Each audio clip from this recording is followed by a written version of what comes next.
Welcome inside the vault. It is a Thursday, November 20th. I'm Bobby Trossett. My co-host and partner, Sarah Ellison, has some stuff going on at home. Everything is fine for those of you who have inquired. She is all good. Family's all good.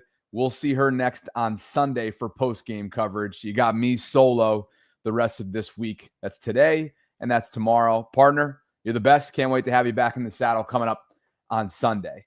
This episode is brought to you by our friends at Manta Sleep, and it's good to be with you guys on this Thursday. Week 12 of the NFL regular season begins tonight, and there will be AFC implications between Buffalo and Houston.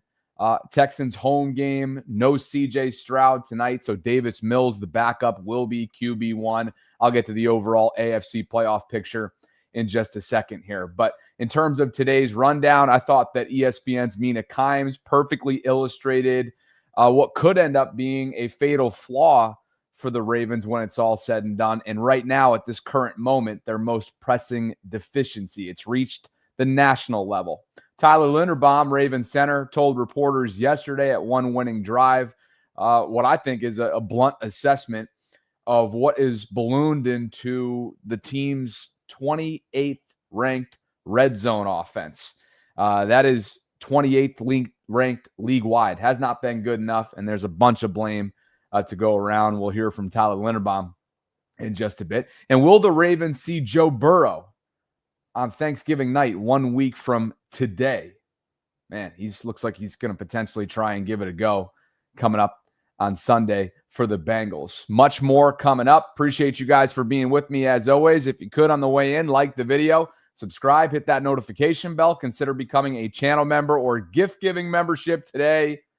And we'll lead off with some optimism. And this is from Jeff Zaribek of The Athletic, who tweeted out this graphic yesterday. And what are you looking at? As of the 18th, earlier this week, the Ravens have an 82% chance of making the playoffs. The number one seed, less than 1% chance. Hosting a wild card game, hard to believe that was a possibility a month ago. The numbers show, according to the Athletic simulation here, an 80% chance of hosting a home wild card playoff game. And then you see the rest of the chances out there, 18% missing the playoffs. So pretty darn good position to be in, all things considered, when you think about where they were earlier this season, not all that long ago. Then the NFL put together probabilities based on 50,000 simulations of the remainder of the season. You see the right-hand side in blue is the percentage if your team wins this weekend or tonight, if you're Houston or Buffalo's case. And then the left-hand side in orange, the percentage if your team loses in week 12 in terms of playoff probability. And you see that the Ravens, regardless of whether or not they win coming up on Sunday, are in pretty darn good shape. 71% based on this simulation by MrCaseB.com if you win, but still a 47% chance of making the postseason if for some reason, which they are certainly not likely to do, but if they lose against the Jets on Sunday at home, they still have a 47% chance of making the postseason, courtesy of these numbers going into week 12. So again, I haven't been as optimistic or as positive from a coverage standpoint as some of you may prefer. So I'm trying to start off with exactly that. The AFC playoff picture, this was from Pat McAfee's show yesterday in a graphic put together by his department. Denver, Indianapolis, and I should have gone in correct order here. Denver, New England, Indianapolis, and Pittsburgh, if the postseason were to begin today, would be your top four seeds and your division winners, with, of course, Denver having the top overall seed and the bye as well. After that, Buffalo would be the 5 seed. Chargers would be the 6 seed, and Jacksonville would be the 7 seed. And on the outside looking in, again, if the postseason were to begin today, would be the Texans, Chiefs, and Ravens. In other words, it is wide open. There is as much parity as I can remember in recent years covering this league and specifically covering the Ravens, who sit at 5-5, right alongside Houston, right alongside Kansas City, And yeah, going into tonight, a lot of implications when it comes to the AFC playoff picture for sure. It's the Bills, it's the Texans. Buffalo really struggling to stop the run effectively. No CJ Stroud, who remains in concussion protocol, and that means one of the more serviceable backup quarterbacks in the league, Davis Mills, will get another start for the Houston Texans in a game that each team has got to have. But if you're the Texans, trying to claw yourself back into contention and get outside of the lurking, as McAfee put it, the lurking category and into the playoffs, got to win to keep pace. All right, on to what we learned yesterday afternoon. And yet again, it's flirting with laundry list territory when it comes to the first of 3 injury reports from a Ravens perspective. And Lamar now has his 3rd ailment of the season. And that's, I should say, at least his 3rd ailment that we've learned about, whether it be through injury reports or other press conferences. Lamar is now dealing with an ankle. He was a DNP on Wednesday for the 2nd straight week. It's notable that last week on Wednesday, he was also DNP with a knee and then proceeded to be a full participant on Thursday and Friday. John Harbaugh suggested that would be the case during his press conference yesterday, but wouldn't go further than that. Rashad Bateman continues to deal with his high ankle sprain.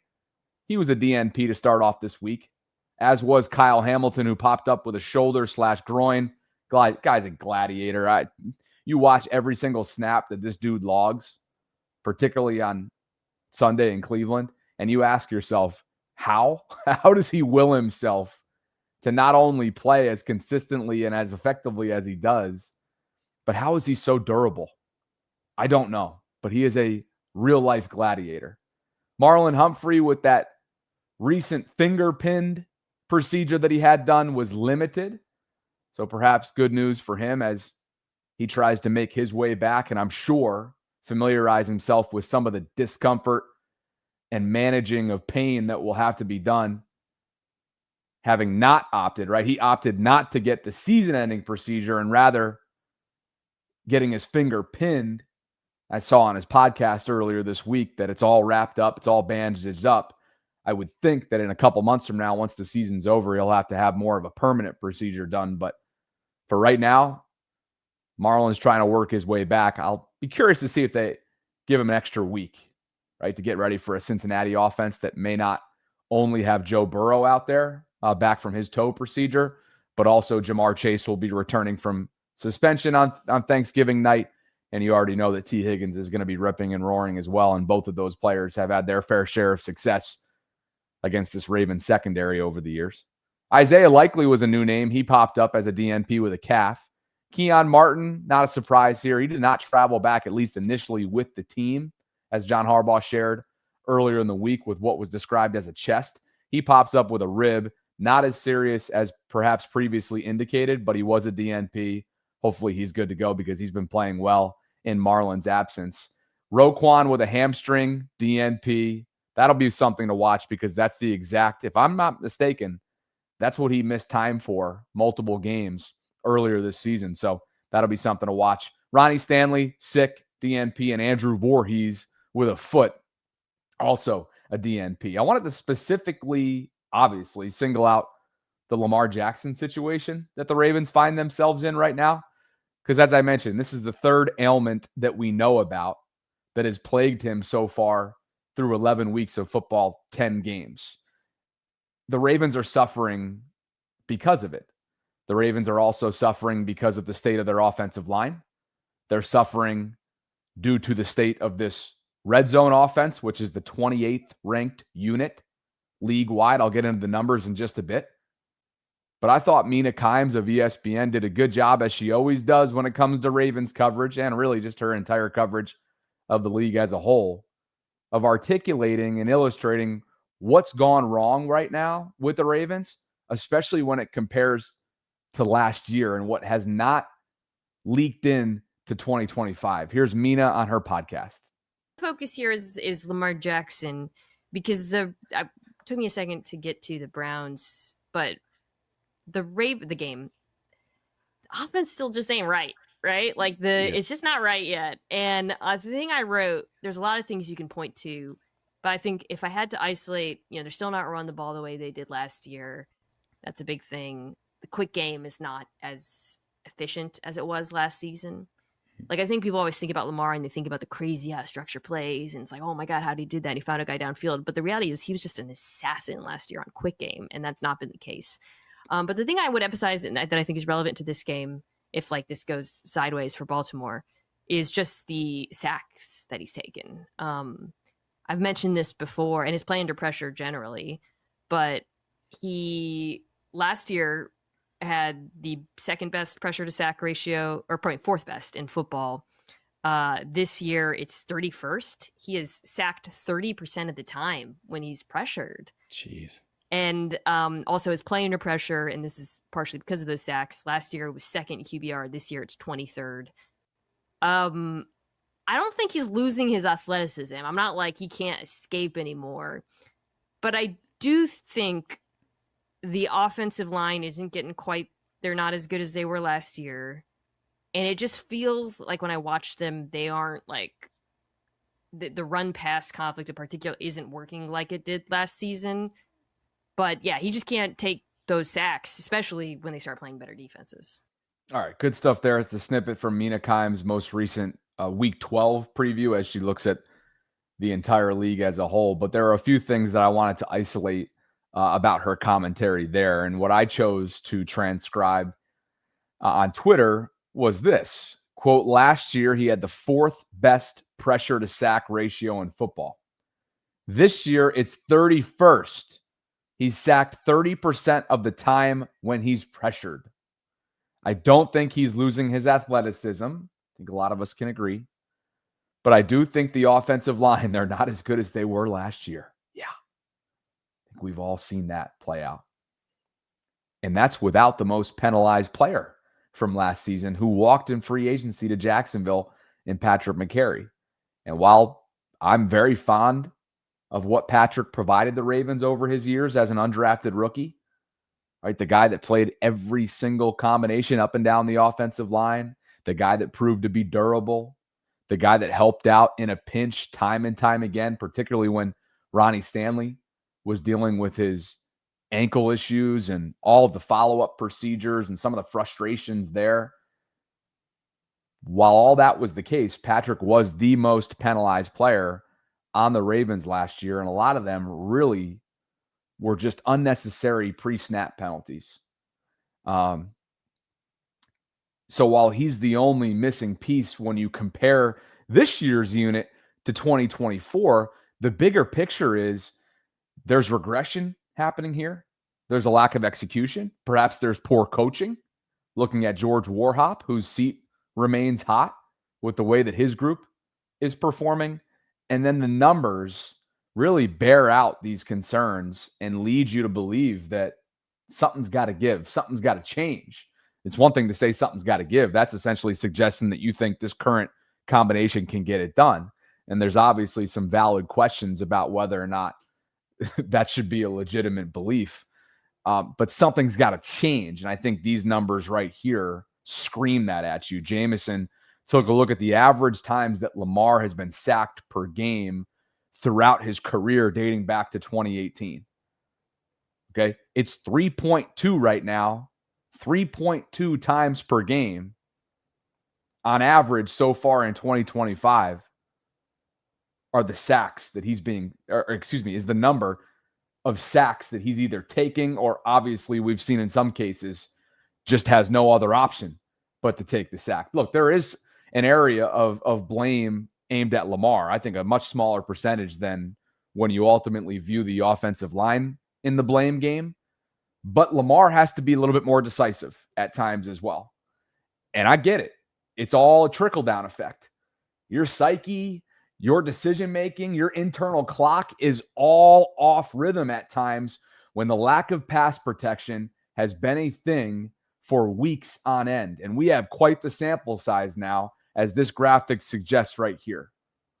I shared this on my personal channel yesterday, and I wanted to get into it a little bit more because this right here is concerning.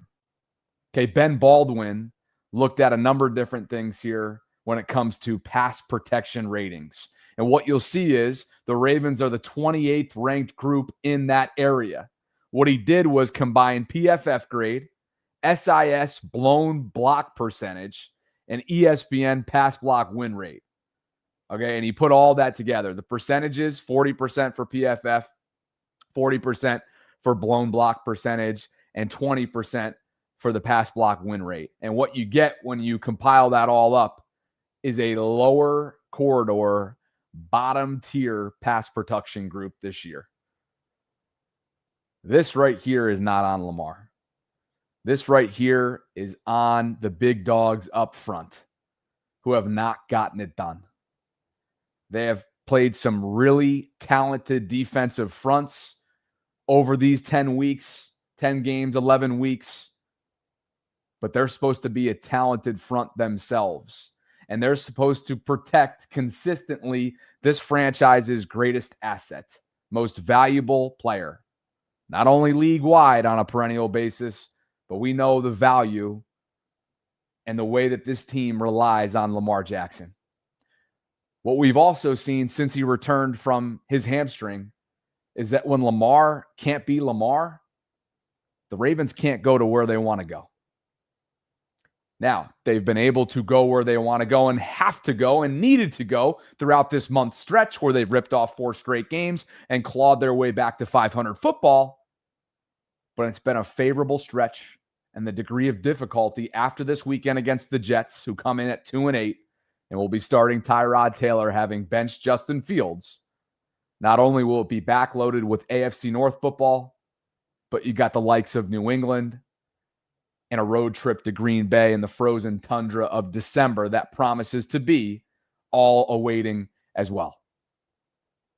Something's got to give. Something's got to change as soon as possible. Another graph. Take a look. This one's put together by True Media. And all you really have to do is look for the orange helmet. Not because we're tracking Cleveland's pressure rate allowed, but because the Ravens are right there, lockstep with Cleveland, in the category that you don't want to be. Now, they may not be where the Jets are at in no man's land on the far right-hand side of this graphic. And for the audio-only audience, what you're looking at, pressure rate allowed in weeks 1 through 5 over pressure rate allowed in weeks 6 through 11. And what's pretty consistent? The pressure. The pressure is not being taken into account. They're not combating said pressure, this Ravens group. And as a result, Lamar's taken a licking. A couple of the biggest hits that we've seen on tape since his NFL career began. A number of sacks, including 4 from Myles Garrett alone just this past weekend. I think there were 5 total in that game recorded by Cleveland's defensive front. And you see it. That Ravens logo is sequestered underneath, almost hiding, embarrassingly so, underneath the Cleveland Browns in the category that is pressure all season. It's undeniable, and it's something that the Ravens are going to have to overcome if they want to get to where they want to go. John Harbaugh talked about it yesterday when asked. This has been the theme of not only the last week, but really the season thus far. How do you measure and evaluate your offensive line's performance after a game in which not only do you struggle and struggle mightily, but when it comes to elite defensive fronts, which are the Cleveland Browns? I think you do. You understand the challenge of the play. I mean, every play is graded. Every play is evaluated. And just even more than that, it's just a conversation that we have because, you know,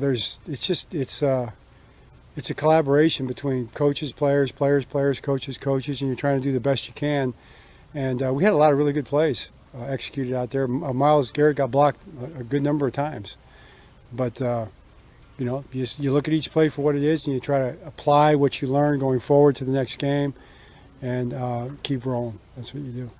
He also talked about Lamar Jackson and the overall injury situation. Wouldn't go too far, but did suggest that it's similar to last week, in the sense that maybe he will be back as a full participant Thursday and Friday after a back-to-back Wednesdays. Information on that as far as the any more information public information I want to share on any of those guys. So, guys, week 11, guys play. It's a physical nature of the sport.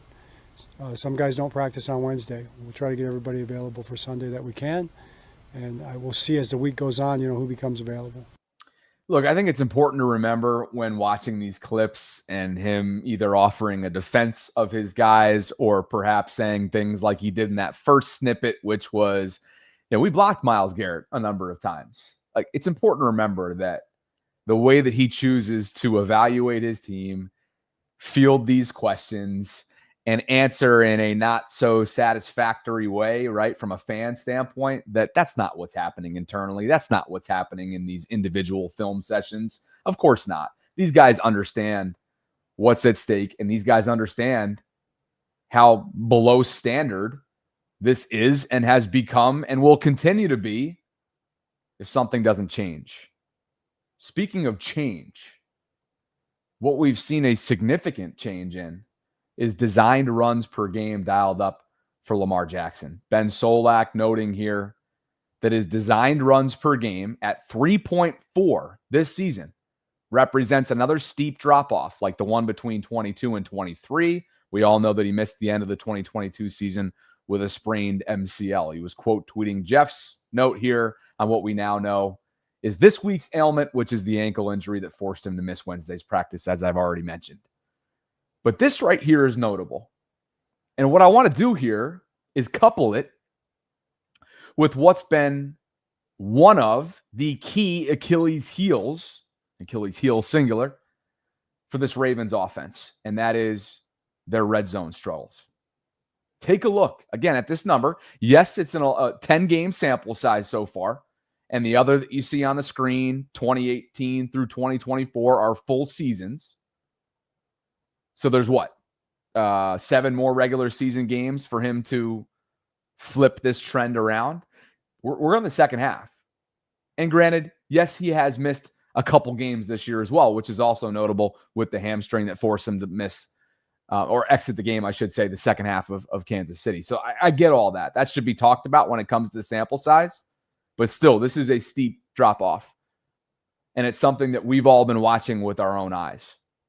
The lack of zone read, the lack of designed runs, and maybe even the lack of true number 8 greatness type of explosiveness. We can probably all think of a couple plays where he's gotten tracked down from behind, shoestring tackled from behind, whatever it might be. Matter of fact, I thought that his 13-yard run, I think there was a zone read in the first quarter in Cleveland this past Sunday, showed me that he was looking healthier, but not Lamar Jackson healthy. And so this kind of all goes into play here when it comes to evaluating Todd Monken's play calling, evaluating their struggles in the red zone, evaluating their struggles in short yardage situations, in non-creative trickery type of moments, much like, or I should say, the exception of those that in recent weeks has been giving the ball to Pat Ricard for his first carry in years. Mark Andrews lining up in a direct snap formation with Lamar as a running back and pitching it to Lamar inaccurately, by the way, pitching it to Lamar, and Lamar handled it no problem. That was a couple weeks ago in Minnesota. Or, of course, what became the game-winning play with Mark Andrews fake tush pushing it and the guys doing the rest, which resulted in a house call. We know that. So here's what the results now look like because of said deficiencies, or because of Lamar being beaten up in a number of different categories with lower body injuries. You're looking at a red zone offense, guys, that gets inside the 20 and scores a touchdown less than 50% of the time. 47.2% of the time, Todd Monken's group cash in and convert on touchdowns in the red zone. That ranks 28th league-wide.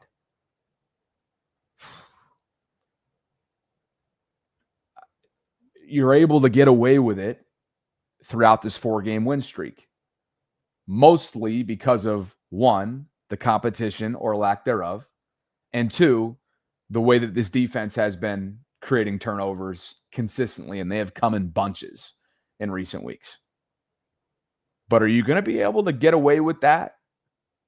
Scuffling the way you are in the red zone, coming up against AFC North competition, coming up against right now the number 2 seed league-wide in the AFC in New England? Are you going to be able to get away with that against Micah Parsons and company in Green Bay? I think not.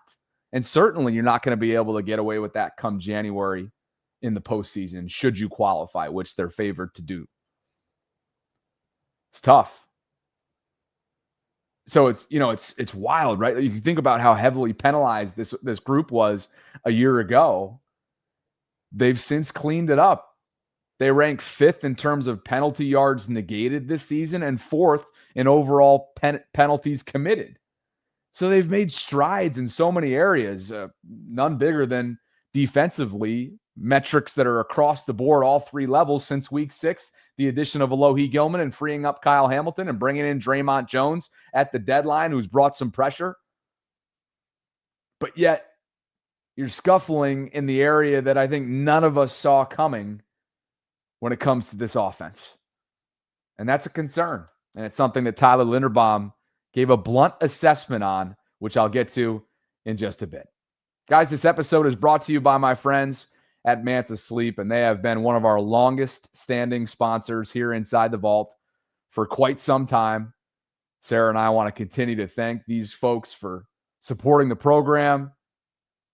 And the beauty of it is for you guys, as maybe you get your holiday shopping in gear and your lists underway, we have a discount code right now that'll take off 10% for you if you want to shop on mantasleep.com.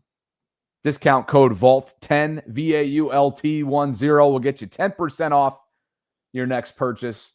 There's also an early Brack. Who's Brack? There's a limited time offer, as you see at the top of the screen right now, to save 15% off and get a free kit for the first 500 shoppers. You can go click on that if you want to learn more. The sleep masks, here they all are. You got the new gen, which is a brand new release. The sound mask, which is the previous gen. When you toggle and hover over each one of these, they give you a key breakdown of what all these masks provide, which are 100% blackout, ultra thin headphones in this case, for those of you that need a little bit of noise going to bed. C-shaped eye cups, 0 eye pressure is applied. These are comfortable masks. For me, it's the OG one, the Manta Sleep Mask Pro, which you see right here. You've got advanced materials built in for ventilation and unmatched breathability. You already know I'm going to be dialing up a few of these things. Maybe I'll maybe I'll end up purchasing one of the white noise machines for my mom. I feel like her sleep can probably be enhanced a little bit, and I swear by mine. So anyway, mantasleep.com is where you can learn more. We appreciate them for their continued support. And as always, when you choose to support our brand sponsors, you are directly supporting the program. Appreciate you guys for being with me on this Thursday. If you missed it off the top, Sarah is just there's a lot going on at home. She's all good. Family's fine. Everybody's healthy is good. She's just got stuff going on at home. So I'm solo for the rest of the week. She'll be back with me on game day, as she always is. She never misses a game day. So just so you guys know, everything's okay. I know a lot of you have inquired about her. We're all good. And she wants me to send everybody her best. Got one super chat so far from Captain. And Captain writes, maybe they overcoached the penalties on the offensive line and now they are playing more hesitantly, if that makes sense. I'm just confused of the regression of the offensive line. It's such a 360 from last year. Yeah, it is. I think it starts with guard play. From there, it probably goes to Lamar Jackson's health. From there, it goes to regression at right tackle and the murderer's row of defensive fronts that they've faced, including Myles Garrett twice through 10 games, who's really had Ronnie Stanley's number in those matchups. Tyler Linderbaum, probably for his standards, has even taken a step back. So, and then you can get into the coaching side of it as well. I shouldn't bury George Warhop's blame in the list. He probably actually should be upgraded to a couple more, I don't know, maybe like third in line when it comes to the blame game. So not as simple as just like, yeah, this is the one area. No, I think there's multiple areas of failure. And then not to mention, you got to talk the front office as well, because they willingly drafted an injured player and willingly, or I guess unwillingly, did not spend in free agency. Or is it willingly did not spend? Willingly, yeah, I guess willingly did not spend in free agency on that position. And you can go back years ago to when they allowed Kevin Zeitler, who they had medical questions on, to walk for very cheap in what he ended up signing at the time in Detroit on. So there's layers to this, levels to it. Hopefully I did a decent job of explaining all of that. I appreciate you guys for being with me on this Thursday. Over 1,000 of you concurrently joining. If you could on the way in or out, like the video, subscribe to the channel, hit that notification bell. Consider becoming a channel member or gift-giving membership. I appreciate you guys for being here, as always. Ravens center Tyler Linderbaum offered a blunt assessment of the current state of his red zone offense. And when I say his, he and Lamar obviously point guard this offense, and it's all dialed and executed by Todd Monken and company. If you really think about it from an execution standpoint, that's on the players. Todd manages it. Let's call it that. Bo Smolka from Press Box caught up with Tyler in a media scrum yesterday in the locker room. And he noted that Linderbaum says the red zone issues come down to not being able to run the ball well enough. Quote, that starts with us, the O-line. He says he has no doubt they have the guys in the room to do it, but it has to be better. Well, if this isn't the perfect segue to discussing who's in the room. You talking about the current starting five that we've seen every single week so far this year? Or are you talking about some guys that could be waiting in the wings? John Harbaugh talked about Emory Jones, the rookie day 2 pick, a third rounder out of LSU who was drafted to be a tackle, recently switched to guard in terms of the label next to his name, now says G instead of T. He played both positions while at LSU. And this certainly caught some of your attention yesterday when Harbaugh had this to say about the ongoing not only recovery timetable for Emory, having underwent a labrum procedure after the combine in March, but also a player that was just recently activated from the non-football injury list and perhaps could be gearing up to make his first regular season snap. Dare I say start? I don't know. We'll have to wait for pregame warmups on Sunday against the Jets. But here's Harbaugh speaking rather glowingly. Good progress. Very quick progress. You know, it's only been about 3 to 4 weeks. One of the weeks was a no-padded. It was a Thursday night week. I think his first week was the Miami game, right? So I would say he's made excellent progress, and he's getting pretty close to being ready to play. All right. So when you look at this glaring statistic that the Ravens are having to address, need to address their red zone deficiencies, and knowing that when they get inside the 20, they're scoring touchdowns less than 50% of the time, which ranks 28th league wide, you ask yourself, what needs to change? Well, first and foremost, they got to be better up front. I think we know that. Got to get more push, got to have more pass protection, got to be more consistent. Got to call it more consistently, as Todd Monken is always quick to noting. But perhaps could a personnel change help in that regard? We know that the weakest link and links have been right guard and left guard, respectively, Daniel Fa'alele and Andrew Voorhees this year. Voorhees has been okay when it comes to the run game, has really struggled in pass pro, as has Daniel Fa'alele, and 77 certainly had a target on his back much throughout that game on Sunday in Cleveland. When it comes to Emory Jones, though, while it's a player that has yet to log a regular season snap in his young career, having just been drafted, everybody's speaking glowingly of this dude. Jeff Zrebiec, notes on the Collective earlier this week that he's been busting his butt and is a physical specimen in practice. You heard what John Harbaugh just shared, went out of his way to make it clear that he's almost ahead of schedule. I'll go back to Todd Monken last month, not long after Emory was activated from the NFI to the 53-man roster. He had this to say. I'm excited. I mean, he's worked awfully hard to get back. From what I see, he's everything we hoped he'd be at this point. You know, when you don't go through training camp and you only have one day in pads, that's really hard to say. But he's diligent, he's tough, he's a Raven. I mean, you can see that. I mean, he fits here. We have been playing him at a couple positions just to get him comfortable. Okay, so, and Ijan, is it Ijan? Ijan Karstofen? Hopefully I'm not botching that. Ijan says Harbaugh won't change the offensive line. Lamar won't criticize the offensive line publicly. Of course he won't. And Monken won't call red zone plays for DeAndre Hopkins, Tez Walker, and as many targets as Zay gets. He doesn't score enough. And as many targets as Zay gets, he doesn't score enough. He's the number one wide receiver, number one pass catcher for them, though, and has a great feel for soft spots in zone coverage. Obviously can take the top off of a defense. I'll add one more name in here. And by the way, Ijan, we don't know if Harbaugh will make changes here. It's certainly, as you read the tea leaves and we all watch the product that they've put on the field from an offensive line standpoint, if I'm a betting man, I think there will be a change between, let's call it now and Thanksgiving night, 1 week from today when the Ravens and Bengals play. And I do believe that Emory Jones is going to get a chance. I'm starting to really think that.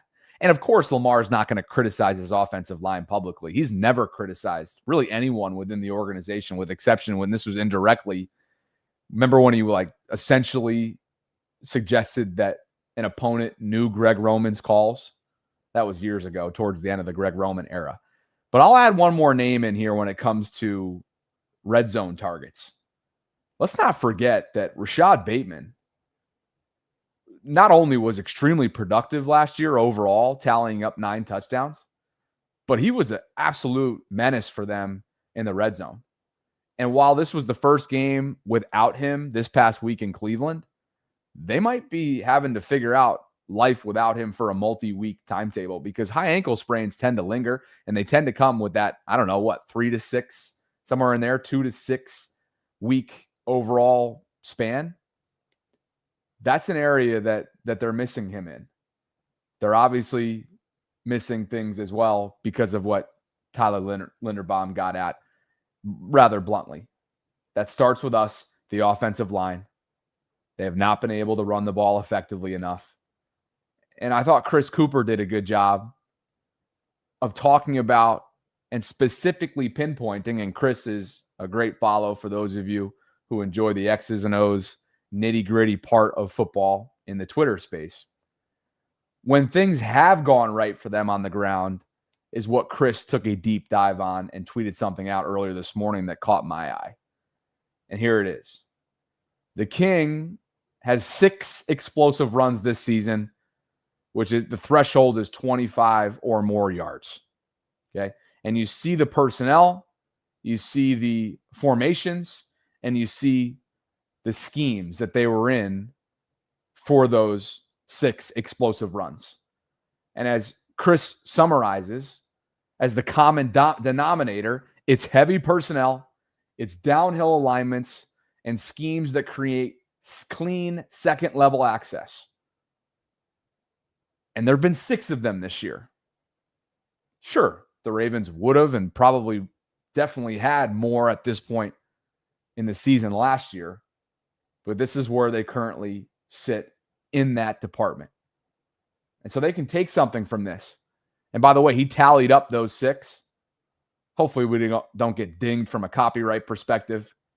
But here they are. This was week 1 against Buffalo. We all remember this specific play. I'll have another clip on that in just a second. And you see what goes right for the Ravens.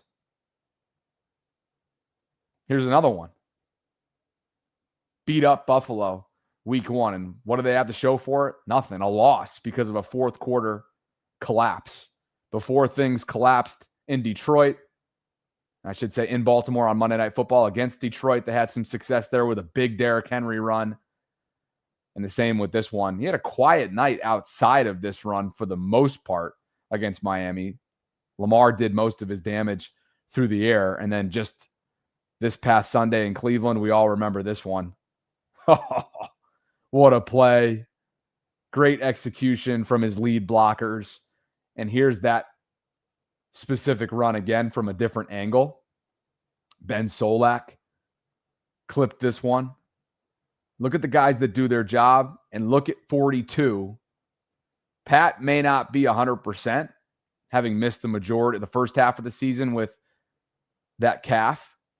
But look what he does here. It's easy to get lost in the sauce here, but watch 42 immediately insert himself, opening up this gap for the King, who does the rest. A couple forced missed tackles. They're capable of running the football, guys. They're capable, but it's going to have to be done very specifically and mindfully. And you see it. Where's it going to be? Live in heavy personnel. Live in those downhill alignments. Get to the second level, because when 22 is at the second level, he looks like the 22 of old. And again, I want to piggyback off of what Mina said. Lamar has not lost a step. Derrick has not lost a step. Lamar's banged up, and this offensive line has been the most inconsistent part. It's hard to say that given the first 5 weeks defensively. But this offensive line has been the weak link over the 10-game sample size in Baltimore so far, to the tune of a 5-5 record with a lot more work to do if you want to win this division. Well done by Chris there. Go follow him at Chris Cooper _NFL. You heard what John Harbaugh had to say about Emory Jones, the Rook. Could there potentially be a change in the second half on Sunday if we start to manifest a double-digit cushion that perhaps the Ravens build themselves up against a Jets team that's going nowhere fast? And my pal Jake Asman, who covers them, God bless the guy, he's already looking at NFL draft and mock simulations for his team that inevitably is going to have to be back in the quarterback market coming up in April's draft. So, speaking of those Jets, Tyrod Taylor will make his first start of the season. They've benched Justin Fields, and in comes Tyrod, and it's going to be a reuniting, if you will, in Baltimore, having been drafted on day 3 by these Ravens all the way back in 2011. Going back to the place where it all started for you. It's a full circle moment for sure. Thankful for my time in Baltimore. I learned a lot from the coaches there, the players within that locker room. Learned a lot about football, learned a lot about how to carry myself off the field as well, too. Like I said, just forever thankful for the 4 years that I spent there. I have a lot of friends in that building still.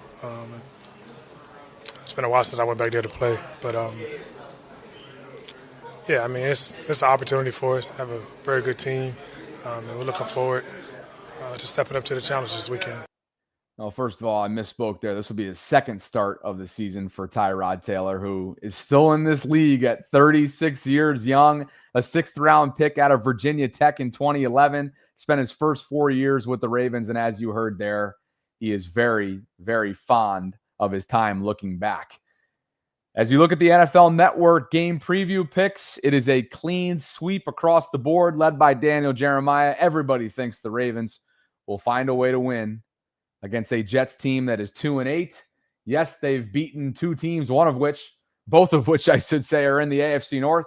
They beat Cincinnati in week 8 and they beat Cleveland in week 10. But this is a Jets team that just went through a fire sale defensively prior to the deadline, most notably losing Quinnen Williams to Dallas. And when I say losing, they opted to lose Quinnen Williams, and they are in full-blown rebuild. Got to have it if you're the Ravens. And again, if you do, maybe you do end up getting a look at a guy in Emory Jones, or maybe Emory, they just start to evaluate this game and they say to themselves, you know what? This is the game to do it. I'll have to wait and see. Hey, speaking of AFC North play, this is going to be really interesting to see what's going on with Joe Burrow and company? Does Joe have a legitimate chance to not only play this weekend, but to be available a week from now when the Ravens and Bengals play for the first time and the first of two over a 3-week span, Thanksgiving night at the bank? Joe is 2 months removed from his, what we thought, maybe it was never described as a season-ending toe procedure, but certainly one that threatened his season. Yet 2 months later, he was a full participant in practice. Zach Taylor earlier this morning on local radio in Cincinnati did not rule out the possibility of Burrow playing against New England coming up on Sunday. And then, of course, a lot to ask on that kind of turnaround, knowing that 5 days later, you'll play the Ravens on Thursday Night Football Thanksgiving night. Now, Evan and I had an exchange in the Discord group earlier today, and I was like, look, they almost need him to come back. They're 3-7. And Evan in response was like, no, like why even? Like they don't have a legitimate shot. I don't necessarily disagree with that, but they're not mathematically out of it. So do they almost owe it?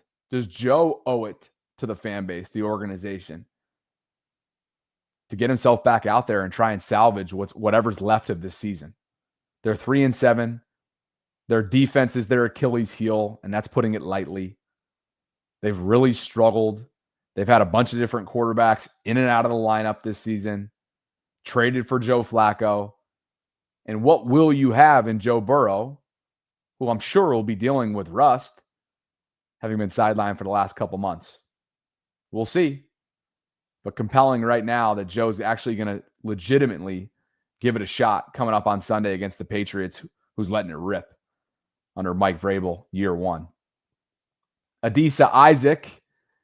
Been a while and it's been pretty quiet on this front since we last heard from John Harbaugh. I believe it was within the last few weeks or so.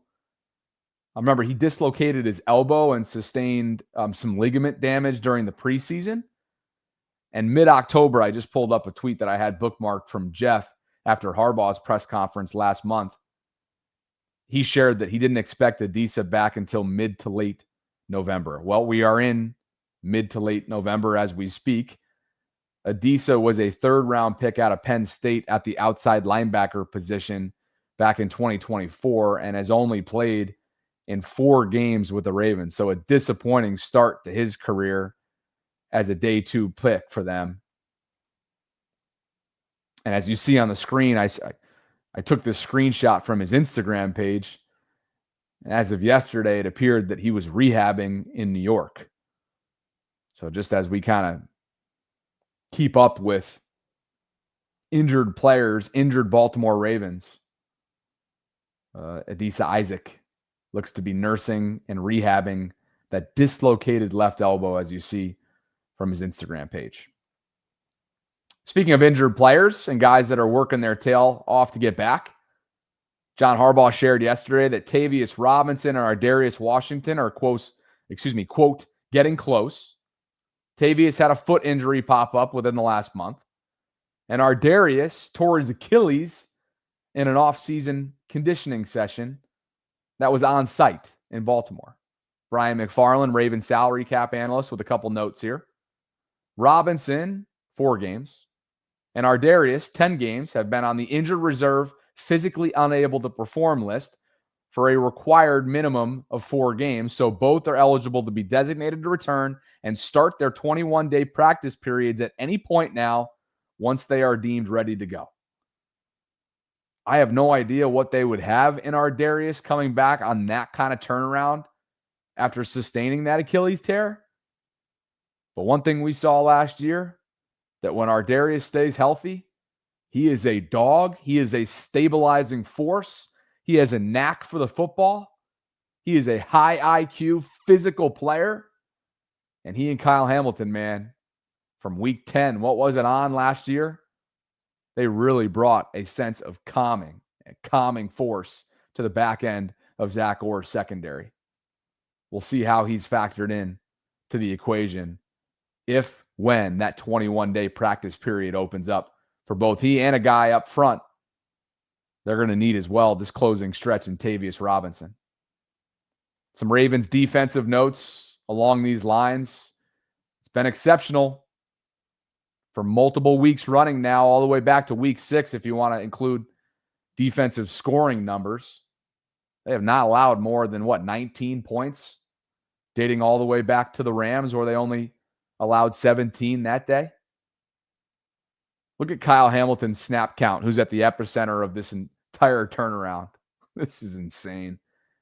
He plays everywhere. And the defensive rankings since week 8, which is the last 4 games in this 4-game winning streak, has the Ravens including it in their week 12 spotlight. Take a look. For the audio only folks, the offensive touchdowns allowed number is 3, which ranks first. Their opponent third down percentage is 24.5. That ranks first. This is what you're supposed to do against bad teams, by the way. Chicago's not a bad team. What are they, ripped off 7 of 8? Good for Ben Johnson, man. But you know what I mean. Miami, Minnesota, Cleveland. Not sure there's one playoff team among them. But Miami, not mathematically out of it. We'll see. Passing touchdowns allowed, 1 over that 4-game winning streak. That ranks first. Passes defensed, 28 of them. That ranks first. Takeaways is tied for first with 8 over this 4-game win streak. Overall points per game allowed at 14.3, ranks second. Opponent red zone touchdown percentage at 27.3, ranks second. 29 quarterback hits, ranks second. And 5 interceptions created and hauled in, ranks second. That's tied for second. So again, I will continue to underscore that this is against lesser competition. But said lesser competition, some of them have signature wins. I'm old enough to remember Miami beating Buffalo not all that long ago. And there are many other examples of that as well. Cleveland beat Green Bay, so on and so forth. There you have it. A defensive turnaround for the ages.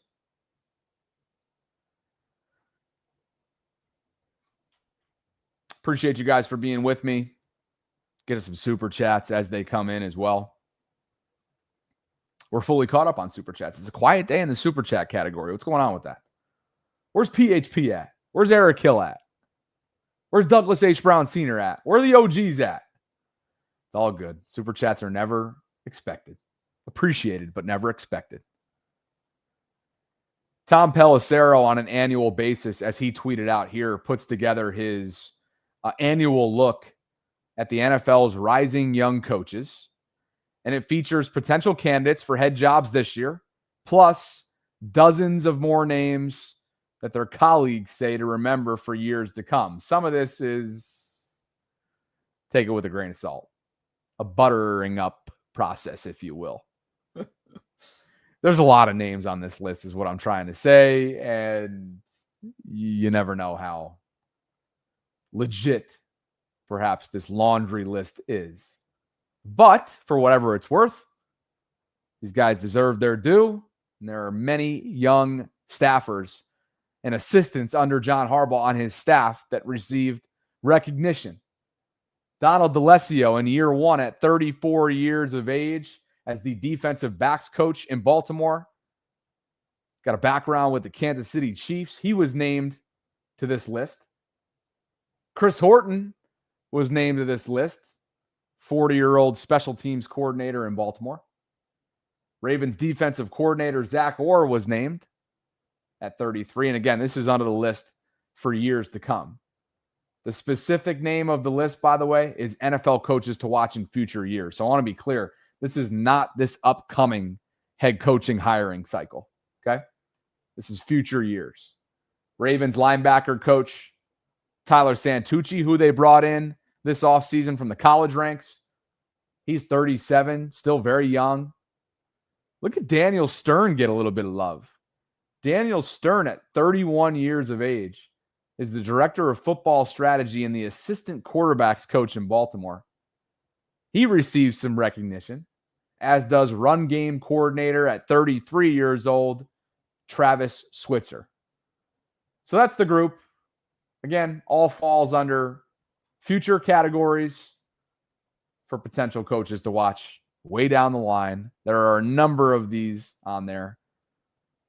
That's always interesting to watch. Ben Roethlisberger on his podcast recently talked about, and this was in wake of everything that transpired, some of the extracurriculars from the Bengals-Steelers game over the weekend, Jalen Ramsey and Jamar Chase, that ultimately has Jamar suspended, and that appeal was upheld, by the way. The suspension was upheld. Jamar is going to miss one game. He'll be back as of right now for Thursday Night Football against the Ravens. But I loved what Big Ben had to say about how he prefers to not only play the game, but in direct response to what he watched unfold between two of the game's greats, and Jalen Ramsey and Jamar Chase on Sunday. Listen to Big Ben. I'm talking to everybody. Just shut up and play football. That's how Pittsburgh Steelers play. Is you shut up, you play the game, and you go to work and you beat that dude down. Troy Polamalu used to pound somebody, help him back up, and do it again. Ray Lewis, you know how many times Ray Lewis used to help me up and be like, hey, young fella, I'm about to get you again. That's respect. You know what I'm saying? We don't need that. That extra stuff is unnecessary. And listen, I'm not trying to say the Steelers did anything wrong. I'm just saying that rivalry between those two, I guess I'm talking more about the rivalry, right? The Bengals-Steelers rivalry.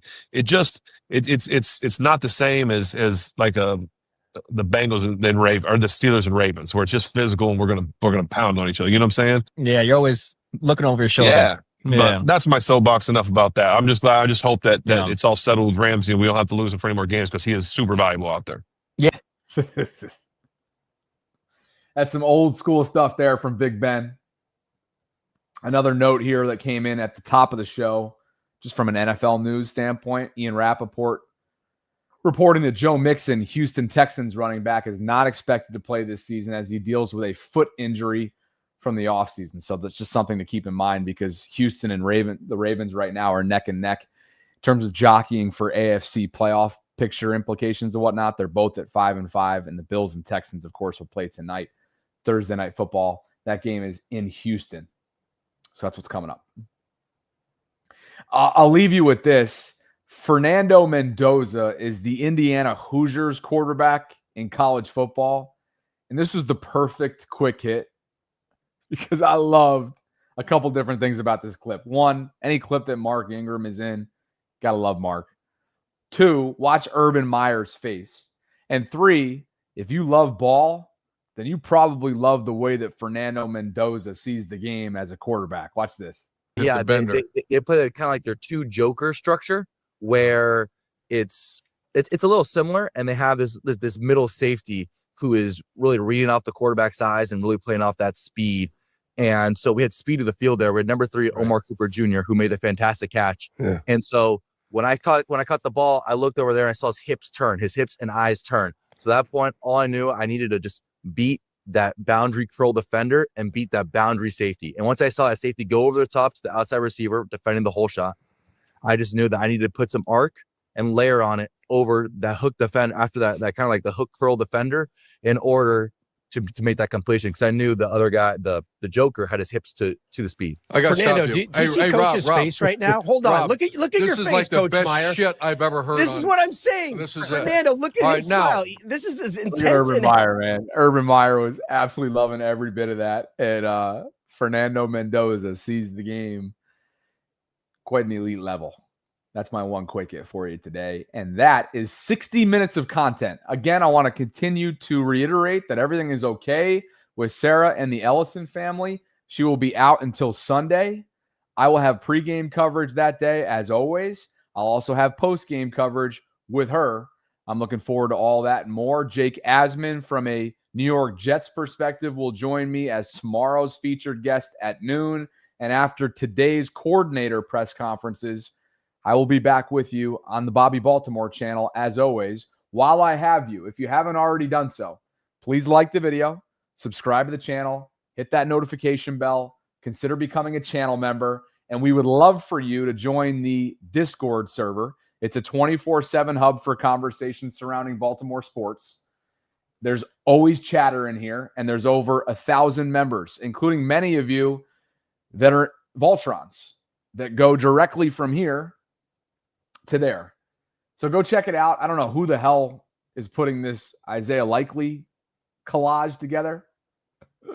And the Ravens put something up earlier that I probably should have added as a quick hit from Samuel L. Jackson, being a Ravens fan, in his Jimmy Kimmel interview. But anyway, would love for you guys to join.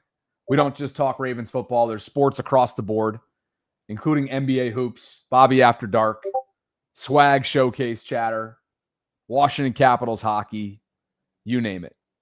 So yeah, thanks guys. And let's get that number to 1,500 in the group. It's a great hub for communication, great way to interact with us on a more informal level as well. Anything that I missed out on the live chat today? I see that Brian Spar has messaged me something. I see some of you guys are trying to get my attention on what I missed. So what's going on? Did I miss something? Let me know about it in the live chat. I'll see if it warrants any kind of activity or decisions. All right, let me know, guys. Thanks to Manta Sleep for the continued support. Guys, this holiday season, use our discount code at mantasleep.com. It's VAULT10. It'll get you 10% off your next purchase. That's VAULT10, VAULT10. Thank you guys for hanging out with us today. Sarah will be back on Sunday. I will be back later this afternoon on the Bobby Baltimore side of things, coverage-wise, after coordinator press conferences. I hope you enjoy the rest of your afternoons or wherever you are. Appreciate you guys, as always, Vaultrons, for spending some time with us here inside the Vault.